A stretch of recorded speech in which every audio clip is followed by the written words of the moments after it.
Saint Neilos the Ascetic. Introductory Note. Saint Neilos the Ascetic was abbot of a monastery near Ankara, or Ankara, in the early decades of the 5th century and seems to have died around the year 430. Possibly he was a disciple of St. John Chrysostom. According to the tradition biography of Neilos, accepted as authentic by St. Nicodemus, but now considered legendary, he was originally from Constantinople, and after serving as prefect of the city during the reign of Theodosius the Great, 379 to 95, he became a hermit near Sinai. There seems in fact to be no good reason for connecting him with the Sinai Peninsula. The ascetic discourse of Neilos contains a valuable section on the relationship between the spiritual father and his disciples. In other of his writings, although not in this work, St. Neilos refers to the invocation of the name of Jesus, along with St. Diadochos of Photiki, his younger contemporary. Neilos is the earliest writer to refer explicitly to the Jesus prayer. Ascetic discourse. Many Greeks and not a few Jews attempted to philosophize, but only the disciples of Christ have pursued true wisdom, because they alone have wisdom as their teacher, showing them by his example the way of life they should follow. For the Greeks, like actors on a stage, put on false masks. They were philosophers in name alone, but lacked true philosophy. They displayed their philosophic calling by their cloak, beard, and staff, but indulged the body and kept their desires as mistresses. They were slaves of gluttony and lust, accepting this as something natural. They were subject to anger and excited by glory, and they gulped down rich food like dogs. They did not realize that the philosopher must be above all a free man, and not a slave of the passions, who can be bought or sold.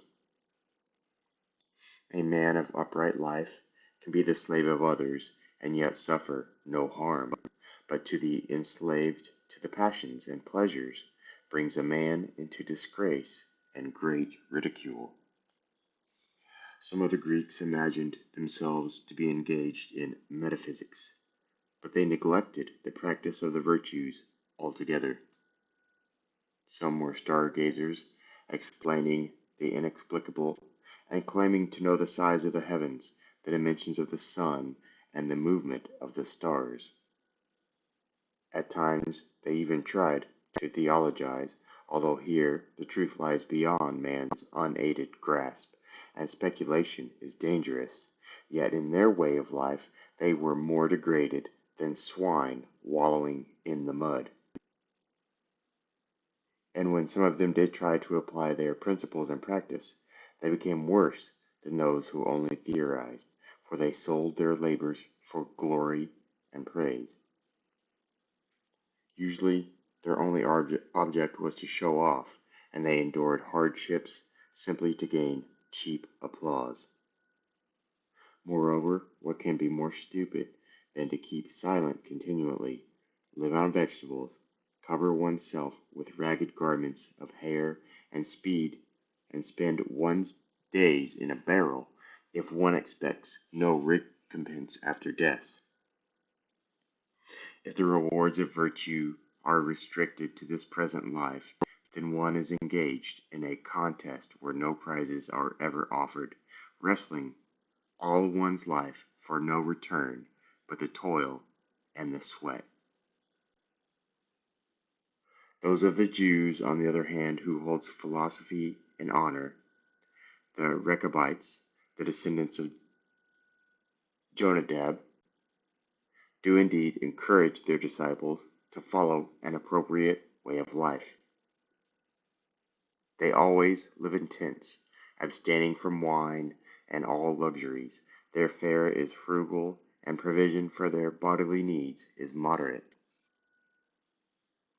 While devoting full attention to the practice of the virtues, they also attach great importance to contemplation, as their name Essene indicates.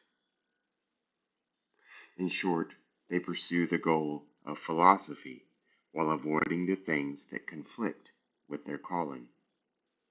But what do they gain from their arduous ascetic contest, since they deny Christ, who acts as judge and gives the award? So they too fail to gain from their labors, falling short of the true goal of philosophy. For philosophy is a state of moral integrity combined with a doctrine of true knowledge concerning reality. Both Jews and Greeks fell short of this, for they rejected the wisdom that is from heaven and tried to philosophize without Christ, who alone has revealed the true philosophy in both his life and his teaching. For by the purity of his life he was the first to establish the way of true philosophy.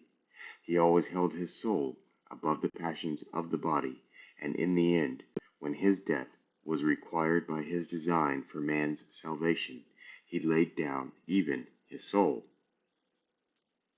In this he taught us that the true philosopher must renounce all life's pleasures, mastering pains and passions, and paying scant attention to the body. He must not overvalue even his soul, but must readily lay it down when holiness demands. The apostles received this way of life from Christ and made it their own, renouncing the world in response to his call, disregarding fatherland, relatives, and possessions. At once they adopted a harsh and strenuous way of life, facing every kind of adversity, afflicted, tormented, harassed, naked, lacking even necessities, and finally they met death boldly, imitating their teacher faithfully in all things. Thus, through their actions, they left behind a true image of the highest way of life. Although all Christians should have modeled their own life on this image, most of them either lacked the will to do so or else made only feeble efforts. There were, however, a few who had the strength to rise above the turmoil of the world and to flee from the agitation of cities. Having escaped from this turbulence, they embraced the monastic life and reproduced in themselves the pattern of apostolic virtue. They preferred voluntary poverty to possessions because this freed them from distraction, and so as to control the passions, they satisfied their bodily needs with food that was readily available and simply prepared, rather than with richly dressed dishes. Soft and unnecessary clothing they rejected as an invention of human luxury, and they wore only such plain garments as are required for the body. It seemed to them a betrayal of philosophy to turn their attention from heavenly things to earthly concerns more appropriate to animals. They ignored the world being above